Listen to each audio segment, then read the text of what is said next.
The overall goal of this procedure is to learn how to generate and manipulate Parathecium development and Ascospore discharge in culture. This is accomplished by first inducing an actively growing culture to initiate sexual development. The second step is to assay for active spore discharge. Then, recombinant parathecia are generated.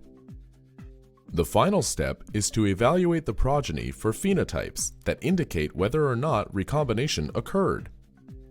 Ultimately, the results can be used to screen for mutants in sexual development or to generate multiple mutations within one strain.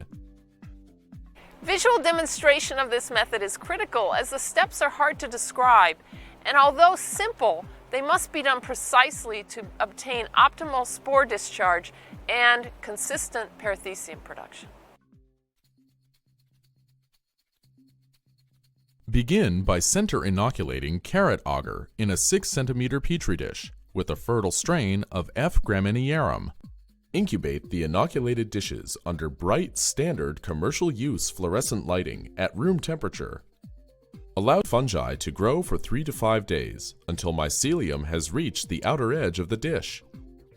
At the hood, gently scrape the surface of the culture with a sterile toothpick to remove the aerial mycelia.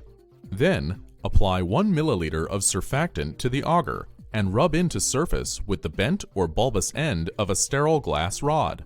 Without applying parafilm, place the plates back under the lights. After 24 hours, the surface of the plates should have a shiny appearance. If mycelia reappear, rescrape surface, reapply Tween 60 solution, and bathe them in light for an additional